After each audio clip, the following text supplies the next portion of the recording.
El Palacio Cantón, en la ciudad de Mérida, Yucatán, México. Es un edificio porfirista que fue residencia de la familia Cantón Rosado, construido en la primera década del siglo XX y que en la actualidad alberga un museo regional de antropología de Yucatán, en el cual se resguarda una importante colección de cultura maya yucateca en los salones del edificio, que presentan exposiciones tanto permanentes como temporales. El Palacio Cantón fue construido en 1904 a 1911 para quien había sido gobernador del estado de Yucatán, el general Francisco Cantón Rosado, como su residencia familiar. El propietario lo habitó desde la terminación de la obra hasta su muerte en 1917. Más tarde, en 1948, se declaró residencia oficial de los gobernadores del estado. En 1966, finalmente. Casas gemelas. Existen dos casas que resaltan por una característica singular. Son idénticas. Debido a esto, se les conoce en la actualidad como casas gemelas. Fueron construidas a principios del siglo XX a cargo del ingeniero Manuel Cantón, mismo que edifició el Palacio Cantón. Se encuentran en pleno Paseo Montejo, entre las calles 45 y 43 en la ciudad de Mérida.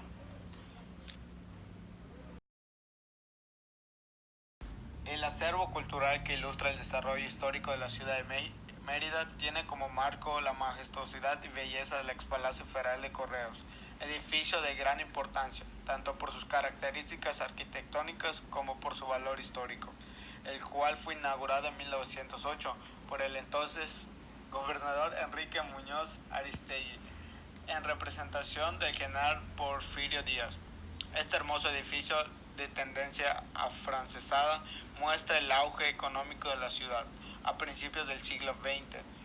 Es la nueva sede del Museo de la Ciudad de Mérida desde el 29 de junio del 2007.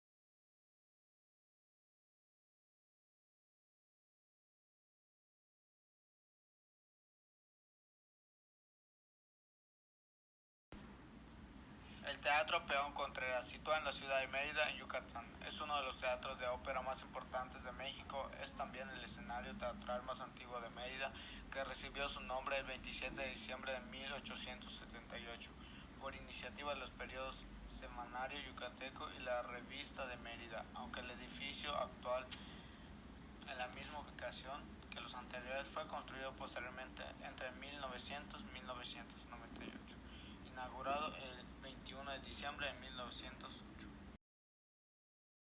El sentido correccional de la pena de privatización de la libertad encuentra en el ordenamiento espacial un fundamento esencial. Primer edificio de la Penitenciaría Juárez, construido entre 1887 y 1895, en los terrenos del antiguo pueblo de Santa Catarina. El ingeniero David Casares se encargó al principio de las labores de construcción, siendo concluidas por el ingeniero Rafael Quintero. En la segunda etapa de la construcción de la Penitenciaría Juárez, esta corresponde al gobierno del licenciado Olegario Molina, con la principal del ingeniero Salvador Echegaray. Se construyeron las galerías 2 y 4 completándose con 5 proyectadas. Se construyeron los espacios de la administración y los juzgados. Se modificó la fachada original destacando las almenas y la torre del reloj. La administración y el orden carcelario. Se trabajaba bajo la regla del silencio. La administración se encargó de comercializar los productos elaborados por los presos. Se guardaba la tercera parte de las ganancias en espera de entregárselas cuando cobraran su libertad. Visita presidencial e inauguración. La presencia de Porfirio Díaz convirtió algunas partes de la ciudad en lugares de fiesta y convivencia. Concluidos los actos de inauguración de la penitenciaría Juárez, la comitiva presidencial regresó al centro de la ciudad por la avenida Melchor Ocampo. El parque fue fundado en 1910, en el centenario de la independencia mexicana. Se llama Parque Independencia. En aquel entonces solo era un sitio de esparcimiento, pero sin animales. Básicamente era un jardín botánico. En 1962 fue objeto de una gran remodelación y fue convertido en zoológico y renombrado Parque Zoológico Centenario. Su extensión es importante, pues ocupa 6.96 hectáreas. En el año del 2010 le fueron restauradas sus principales áreas y un año después los trabajos incluyeron a la Fuente de la Paz. Actualmente el recinto alberga a unos 1,000 animales, algunos en peligro de extinción. También cuenta con un largo y ancho lago artificial, un acuario y un heptario.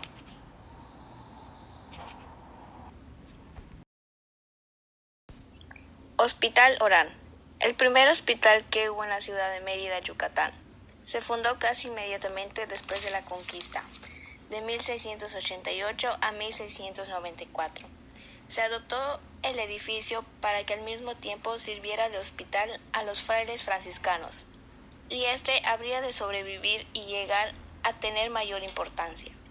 Después del fallecimiento del doctor don Agustín Orán, acaecido en septiembre de 1884, el Hospital General cambió de nombre y para perpetuar la memoria de tan ilustre médico, se dispuso que llevara el nombre de Hospital Orán. El actual hospital fue inaugurado el 6 de febrero de 1906 y se puso en servicio en marzo del mismo año.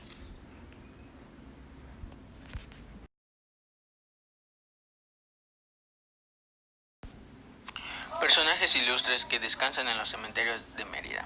Héroes y educadores, poetas y científicos, músicos y políticos, actores, periodistas y activistas sociales, hombres y mujeres de los que Yucatán todos hemos oído hablar, porque imprimieron sus huellas en nuestra historia. Duermen en el sueño eterno en cementerios e iglesias de Mérida, sin mayor ostentación en la mayoría de veces que sus nombres escritos en el granito.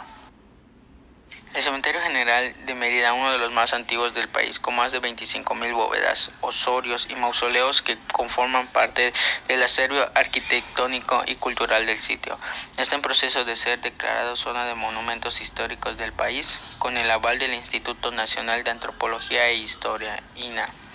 El Cementerio General de Mérida comenzó a operar en 1821 en terrenos de la estancia generada Xcojolote, entonces ubicada a la vera del Camino Real, a Campeche, por lo que ha acumulado a casi 2 siglos de historia, rica en personajes y humanos y edificaciones. Olegario Molina Solís Fue el nombre más poderoso de Yucatán en los albores del siglo XX, gobernador del estado, ministro del fomento en el gobierno de Porfirio Díaz y representante más célebre de la llamada casta divina. Fue descrito por el periodista norteamericano John Kennedy Turner como el principal entre los reyes de Yucatán. Sus propiedades abarcan 6 millones de hectáreas, un pequeño reino. Falleció en La Habana, donde estaba autoexiliado a los 82 años. Sus restos morales fueron más tarde trasladados, tras el homenaje en el Teatro Peón Contreras, a la capilla de la hacienda Tzotzil en el norte de Mérida, que era su propiedad. Delio Moreno Cantón. Sobre la avenida principal del Capuzantro, un sepulcro semi-abandonado que ha perdido la cruz que la coronaba. Está uno de los intelectuales más combatidos del siglo XIX. El efecto de la intemperie sobre la piedra envejecida del sepulcro evoca las costumbres de extintas, los tiempos lejanos. Quien fue abogado, poeta, novelista, dramaturgo, periodista, 2 veces candidato al gobierno de Yucatán y ambas víctimas del fraude. Fue dueño de la Revista de Mérida, el primer diario yucateco, que vendió principalmente en el siglo pasado al periodista Carlos Menéndez. Persiguió constantemente por sus ideas, pasa sus últimos años en la capital del país. Francisco Cantón. El general vallisoletano reposa en el Cementerio General de Mérida, en un sepulcro sencillo sin adornos, que contrasta drásticamente con el majestuoso palacio que mandó a construir como residencia familiar sobre la avenida más emblemática de la ciudad. No deja de sorprender la humildad de la morada final del héroe de 1000 batallas, defensor del imperio de Maximiliano y de Porfirio Díaz, gobernador del estado y acaudalado empresario. La modesta lápida con el nombre del general y el epitafio: su mano estuvo siempre abierta para hacer el bien. Desvanecidos por el tiempo, pasa inadvertida a la vista de los que llegan atraídos por los grandes mausoleos. El proyecto del palacio, tal como lo vemos en la actualidad, fue realizado en 1879 durante el gobierno del licenciado Manuel Romero Ancona, de acuerdo con el diseño del ingeniero Olegario Cantón. En 1883 se demolió el edificio original, pero las obras del nuevo edificio no se iniciaron sino hasta el 2 de abril de 1887, cuando gobernaba el general Octavio Rosado, quien puso la primera piedra. La construcción del inmueble concluyó en 1892 y fue inaugurado el 15 de septiembre de ese año, por lo que entonces el gobernador coronel Daniel Traconis. En la obra presentaron su colaboración los ingenieros Vicente Solís León y David Cáceres. El palacio, de estilo ecléctico clasicista, cubre una superficie cuadrangular de 42 metros de frente y de fondo. Consta de 2 plantas adornadas con portales y una hermosa escalera de piedra de cantera. En su interior destaca un patio central de grandes dimensiones. Su fachada luce una réplica de la campana de la iglesia del pueblo de Dolores, que el sacerdote Miguel Hidalgo y Costilla utilizó para convocar al pueblo a una lucha que concluyó en la independencia del país. Edificada en el año de 1903 e inaugurada en 1905 por el presidente Porfirio Díaz Mori, la escuela primaria Nicolás Bravo ha cumplido ya 110 años de historia, educando y formando decenas de generaciones del populoso barrio de Santiago. Por sus aulas pasaron personajes que incluso han sido gobernadores y presidentes municipales, además poetas, escritores y destacados músicos. El centenario edificio contiene una presente escolar. Es una de las pocas escuelas de esta época que presenta una vitalidad, pues el barrio de Santiago aún no es uno de los poblados más componentes. La obra y la construcción fue del ingeniero francés Julio Benz, quien tan solo en 2 años concluyó la obra, que se inauguró el 16 de septiembre de 1905 como la Casa Escuela de las Niñas del Suburbio de Santiago, siendo gobernador Olegario Molina.